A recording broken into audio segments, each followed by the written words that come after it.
सोलापूर जिल्हा परिषद निवडणूक 2026 भोसे गट व पंढरपूर पंचायत समिती निवडणूक भोसे गण या निवडणुकीच्या अनुषंगाने आज आपण भोसे गटातील व भोसे गणातील आजुती या गावी ग्राउंड रिपोर्टसाठी आलो आहोत आणि इथल्या नागरिकांचा साधारणतः या निवडणुकीच्या अनुषंगाने काय कल आहे तो आपण जाणून घेण्याचा प्रयत्न करू. तर नमस्कार भाऊ. नमस्कार. काय नाव आपलं? शिवाजी भिवा साळुंके, गाव आजुती. इथलंच आहे? हा, इथलंच आहे. काय करता? शेती. दुसरा काय व्यवसाय उद्योग? पिठाची चक्की आहे. हे काय जिल्हा परिषदेची निवडणूक लागली आहे, पंचायत समितीची निवडणूक हो, लागली. काय वातावरण आहे? वातावरण जिल्हा परिषद पंचायत समितीला आमच्या भागात भोसे गटातनं सध्या घड्याळात जास्त हवंय. बर आणि उमेदवार पंचायत समितीचा उमेदवार आमच्या गावातला असल्यासारखाच आहे. बर भोसे गणातनं जे उमेदवार आहे ते अण्णा महाराज बसणार म्हणून आमच्या होळी आणि आजुती गावं एकच असल्यासारखं आहे. त्यामुळे आमच्या गावातूनच उमेदवार आहे. आता समोर सुद्धा भाजप सारखी तुल्यबळ पार्टी आहे, इकडे राष्ट्रवादी आहे. हो. तुम्ही सांगताय राष्ट्रवादीचा हा. का? राष्ट्रवादीचाच का?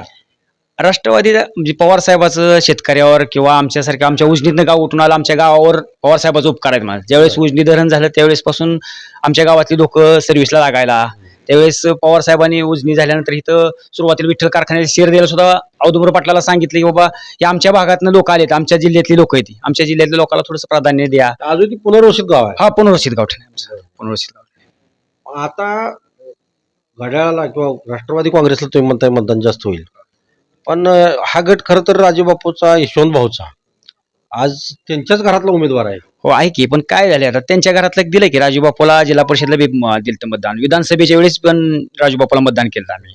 का पाठीमागच्या पंचवार्षिकच्या वेळेस राजूबापूंनी आमच्या जिल्हा परिषदचा उमेदवार खरात म्हणून होती, त्यावेळेस असताना काय त्या खरातनी कामं केली नाही ती, आणि बापूकडे बघूनच लोकांनी त्यावेळेस मतदान केलं. मग आता ह्यांच्याकडे बघून मतदान केलं तर कामच होत नसल्यावर काय, असं अशी परिस्थिती झालेली.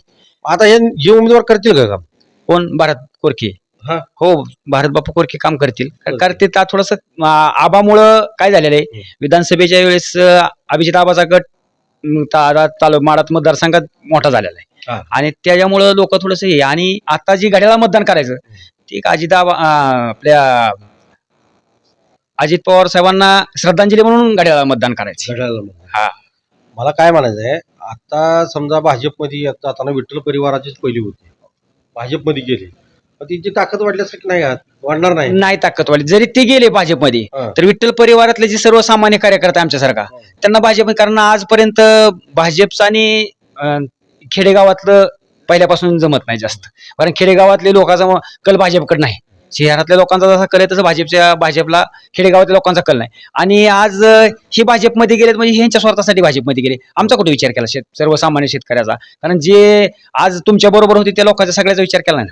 जरी आज आम्ही राष्ट्रवादीचं म्हणत असेल तर ते राष्ट्रवादी म्हणूनच आम्ही राष्ट्रवादी होतो. हे तुम्ही पक्ष सोडला नाही? आम्ही विठ्ठल परिवाराचंच काम करतो. आणि जसे आमच्या विठ्ठल कारखान्याचा सभासद म्हणून किंवा विठ्ठल परिवाराचा विठ्ठल कारखान्याचा चेअरमन, विठ्ठल परिवाराचा नेता म्हणून आम्ही त्यांचं काम करतो. अगदी खरं आहे. विठ्ठल परिवाराची खासियत म्हणजे औदुंबर अण्णांच्या नंतर वसंतदादाकडे हा परिवार गेला, त्यानंतर भारत नानांच्याकडे गेला, त्यानंतर भगीरथ दादा काही दिवस चेअरमन झाले तर तो परिवार तसाच भगीरथ दादांच्या पाठीशी आहे, त्यानंतर अभिदाबांच्या पाठीशी. हा विठ्ठल परिवार हा विठ्ठल कारखान्याशी संबंधित असून कारखाना जिथं असेल तिथं हा विठ्ठल परिवार अखंडित राहतो. आणि कारखान्याच्या अनुषंगाने ज्या येणारे गावं आहेत, या परिसरातला जाणारा ऊस असेल, नदीकाठचा परिसर असेल, आणि इथलं अर्थकारण जे आहे ते सगळं कारखान्यावर अवलंबून असल्यामुळं कारखाना जिथं आहे तिथलंच हे सत्ताकारण, राजकारण, अर्थकारण ह्या भागातलं फिरत राहतं. आणि आपण आणखी पुढच्या काही लोकांचा कल जाणून घेण्याचा प्रयत्न करू. पण याला एक शेवटची विचारू, विजय कोणाचा? विजय राष्ट्रवादीचाच होणार. नक्की. आजुतीमधीलच दुसरी व्यक्ती आपल्याला भेटली आहे आणि त्यांचं पण नाव आपण विचारून घेण्याचा प्रयत्न करू. तुमचं नाव? राजेंद्र आरकेले. गाव? आजुती. आजुतीच आहे? हो, आजुती.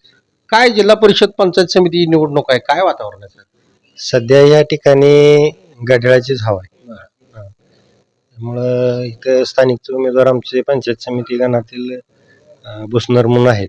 काय त्यांचं काम, त्यांचे मिस्टर आहेत ते सांप्रदायिक आहेत. चांगल्या प्रकारचं त्यांचं काम आहे. एक समाज प्रबोधनाचं काम करतात, कीर्तनाच्या माध्यमातून, प्रवचनाच्या माध्यमातून. एक सांप्रदायिक घराणं आहे, त्याच्यामुळं त्यांच्यावर पूर्णपणे विश्वास आहे. तसेच अभिजित आबा यांचं कार्य पण सध्याच्या ह्याला चांगलं आहे, आमदार म्हणून. आणि वरून पासून खालीपर्यंत मोहिते पाटील असतील. आत्ता नुकतेच ज्यांचं अपघाती निधन झालं असे आपल्या राज्याचे उपमुख्यमंत्री माननीय अजितदादा पवार यांचं खरं तर त्यांना श्रद्धांजली म्हणून आम्ही गावकऱ्यांनी ठरवलं आहे की यावेळेसचं मत काही का असना पण घड्याळाला आणि राष्ट्रवादीला द्यायचं. आता राजूबापूंची मंडळी म्हणजे राजूबापूंचं आयुष्य, यशवंत भाऊचं आयुष्य पवार साहेबांच्या बरोबर गेलं. आता राजूबापूंची मंडळी आहे, पुढे समोरचा उमेदवार, काय फरक पडणार? काही आता पण एक तर समजा राष्ट्रवादी सोडली तरी ती भाजपमध्ये आहेत, पण राजूबापूंच्या किंवा यशवंत भाऊंच्या मुळे काय फरक पडणार नाही असं वाटतं तुम्हाला? नाही पडणार ना, कारण त्यांनी जी वैचारिक जी पद्धतीचं त्यांचं जे विचार होतं ते सोडून आज ते कुठंतरी धर्मशक्तीच्या मागं भरकटलेलं आहेत. खरं तर गणेशदादांनी हा विचार ज्या पवार साहेबांनी त्यांना आतापर्यंत 40-50 वर्ष झालं, तिसरी पिढी म्हणून गणेशदादा छाती ठोकून फिरतात, त्यांनी विचार करायला पाहिजे होता की आपण खरं तर एक धर्मांतेची विचार पेरणारी, एक हिंदुत्वाची विचारधारा ठेवून एक वेगळ्या समाजावर आक्रमण करणारे अशा पक्षासोबत जाण्यापेक्षा अपक्ष जर राहिलं असतं तरी पण आम्ही त्यांच्या पाठीशी उभा राहिलो असतो खमक्यापणाने. पण त्यांनी जो भाजपची साथ धरलेली आहे ती स्थानिक शेतकरी असेल, तरुण वर्ग असेल आणि दिल्लीपासून गल्लीपर्यंत काय चाललेलं आहे ते आता काय कोणाला सांगायची गरज लागत नाही. सोशल मीडियाच्या माध्यमातून सर्व समजत आहे लोकांना. अगदी लहानातल्या लहान आणि वृद्धातल्या वृद्ध माणसापाशी सुद्धा अँड्रॉइडचा मोबाईल आहे, त्यामुळे त्यांना पण बातम्या वगैरे कळतात, कोण लबाड बोलतंय, कोण खोटं बोलतंय, सगळं समजतंय. आणि ज्यांनी आज पक्षप्रवेश तिकडे केलेला आहे त्यांनी काय हेतू साध्य ठेवून किंवा काय स्वार्थ साध्य ठेवून केलेलं आहे ती माहीत. आता 50 वर्षाचा बॅकलॉग जर काढता आलं तर तुमचं एकनिष्ठ असणारं घराणं आज काय म्हणून विकास करायसाठी तिकडे गेले आणि 50 वर्ष तुमच्या हातातच आहे सत्ता बसायची आणि बसाच्या आजूबाजूच्या पंचकृषीची. त्यामुळे तुम्ही पंचकृषीत काय असं नव्याने जुन्यांनी काय लावलंय ते आता नव्याने काय सोन्याचं पत्र आणून टाकणार आहे असं काय नाही. तुमचा विरोध हा व्यक्तीला नसून भाजपमध्ये केल्यामुळे त्यांना विरोध आहे. हो, विचाराचा विरोध आहे हा. व्यक्ती म्हणून आमचं त्यांचं काहीच संबंध नाही व्यक्तिगत पातळीवर.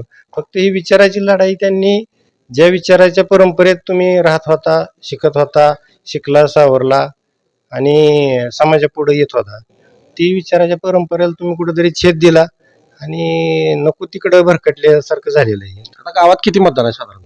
आमच्या गावाचं 750 मतदान आहे. 750 पैकी एक 500 पर्यंत पोल होईल. चांगलं होईल, भरपूर मतदान होईल. हो, राष्ट्रवादीला भरपूर मतदान होईल. निवडून 100% घड्याळच येणार. जिल्हा परिषद असेल, पंचायत समिती असेल, अगदी वरसळ्याचा गण सुद्धा असला आमच्या शेजारीच आहे. आता इथून काय बाउंड्रीज आहे आम्हाला वरसळे गण पण त्यात तुम्हाला मत नसणार आहे ना? नाही, मतदानाचा आमचा अधिकार नाही, पण तुमच्या गटातला आमच्या गट गटातलं आणि गण. गट आहेच की. गट आमचा एकच आहे ना दोन्हीचा, गुरसाळे गण आणि बोशे गण, पण गट एकच आहे. बरं. पण आम्ही तिकडे गटाचा पण प्रचार करू शकतो ना. हा. गणाचा जरी नाही करू शकलो आम्ही तिथल्या सदस्याचा तर गट म्हणून आम्ही तिकडे जाऊ शकतो ना. जिल्हा परिषद सदस्य ज्यांचे आहेत गाड्या त्यांचा आम्ही तिकडे प्रचार करू शकतो. आणि आमची जवळजवळ 6 गावं येतात इथं पुनर्वसनाची त्या गटात. बर. हो, गुरसाळे गणात पण 3-4 गाव आहेत, तिकडे पण 3 गाव आहेत. एकूण राष्ट्रवादी कल चांगला आहे तुमच्या हो, भागात. चांगला काय त्यात शंकाच नाही असायच. कारण उमेदवार निवडून 100% येणार. नमस्कार. नमस्कार. काय नाव? शिवाजी धर्मराज जगताप, गाव? आजोती. आजोदी. काय जिल्हा परिषद पंचायत समितीची निवडणूक लागली, काय वातावरण आहे? वातावरण सध्या तरी घड्याळच. घड्याळ. होय. का बरं घड्याळ? का तर पार्टी चांगली. बर. पार्टी चांगली का काम करल? काय पार्टी काम त्यांची खात्रीशीरच, काम ही करतील खात्रीशीरच मी सांगतो. राष्ट्रवादी काँग्रेसचं घड्याळ आहे. होय. पुढे भाजपचा पक्ष आहे. भाजपने काय केलं आता सांगा, तीच तुम्ही सांगा सांगा ना. ना, तुम्ही सांगा काय केले. हा आता त्यांची राज्यात सत्ता आहे, केंद्रात सत्ता आहे. राज्यात मग ही असंच सत्ता चालूच आहे ना त्यांची. बरं. काम होत कोणाला नाही. खोटं बोलून काय करून काय आश्वासनं काहीही द्यायची हम्म. आणि त्याची पूर्ण निलंबित करायचं नाही, एवढं त्यांचं आश्वासन चालू आहे. त्यांचं एवढंच आहे की सगळ्यात आपलं सरकार आलं पाहिजे, ही त्यांची भूमिका आहे फक्त. आता ह्याच गटातले राजू बापूंचे चिरंजीव भाजपमध्ये गेले आणि राजू बापूंच्या घरच्यांनाच उमेदवारी आहे. आता काय त्याचा परिणाम होणार? भाजप होणार तर ना. तुम्ही तर म्हणताय कामच केली जात नाहीत. जे आहे ते 7 तारखेला तुम्हाला जनता दाखवून देईल. होय. काय भाजपचा परिणाम होणार नाही आपण याच्यावर? म्हणजे मतदानावरती भाजप सरकारचा, भाजप पक्षाचा काही प्रभाव पडणार नाही म्हणायचं का तुम्हाला? ही जनता दाखवून देईल ना 7 तारखेला, असा बरं. विषय. जे मी सांगणे जनतेच्या मनात काय आहे हे मी सांगू शकत नाही आज. कामाची माणसं कोण नाहीत? कोण वाटतं तुम्हाला कोण होईल? कामाचा माणूस कोण आहे ते सांगा. या दोन्हीत बाबा आपल्याला काय करायचं आहे? आपल्याला फक्त एक कोण काम करू शकल. सत्ताकारण असेल, या भागाचं राजकारण असेल, इथलं जे समजा अर्थकारण तुमच्या कारखान्यावरती अवलंबून आहे. हो. हा, तर अर्थकारणाबरोबरच सत्ताकारण फिरत राहतं. बरोबर आहे. सत्ताकारणाबरोबर अर्थकारण फिरत राहतं. मग काय साधारणतः बाबा ह्या भागाचा विकास असेल किंवा इथल्या काय सुविधा असतील, या काय अडचणी असतील, या कोण सोडवल आणि कशा पद्धतीनं पुढची वाटचाल असणार आहे ती? आता अडचणी सोडाव्या म्हणलं तर आम्हाला अभिजित आबाच पार्टी आहे ना. जे अडचणी आहेत ते आमच्या सोडणारा 12-1 काय न टायमिंग बघताना आमच्या गावात येणारा पहिलाच आमदार येतो. नडी अडचणीला धावून येणार आमदार आहेत. होय.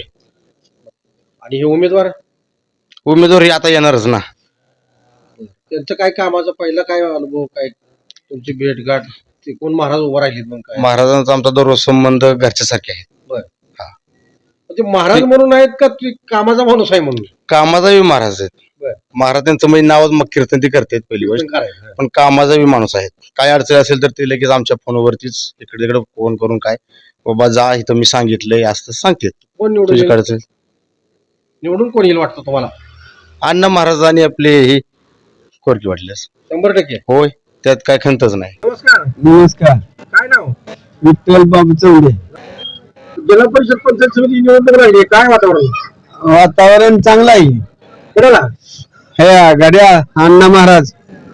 बरं. अण्णा महाराजाला का? अण्णा महाराज गावचा उमेदवार आहे. बरं. उमेदवारी मिळली नव्हती बरं. बरेच दिवस, त्यावेळेस मिळली. गावचा उमेदवार म्हणून काय आहे का पक्षाचं काम चांगलं आहे? नाही, पक्षाचं काम बी चांगलं आहे आणि उमेदवार पण चांगला कुठल्या पक्षाचं काम चांगलं आहे? आहे. गड्याचं पुढे भाजप, अभिजित पवार भाजपचं पण उमेदवार आहेत पुढे. आहेत का? भाजपचं बी आहेत. मग त्यांचं कसं काय? त्यांचं बी आहे, पण ती त्यांच्यापेक्षा यांचं काम चांगलं आहे. चांगलं आहे. निवडून पण येईल. निवडून हे अण्णा महाराज येईल की. अण्णा महाराज कशासाठी म्हणतात तुम्ही? अण्णा महाराज येईल म्हणजे काय, त्यांचं कार्य काय, माणूस काय? कार्य चांगला आहे. माणूस हे आहे, माणूस सांप्रदायिक मधला आहे. बरं. हा, संप्रदाय मधला आहे. होय, सांप्रदायिक मधला लोकांची माणूस कामं आहे. करतील. होय, काम करतात. 100% निवडून येणार. येणार की.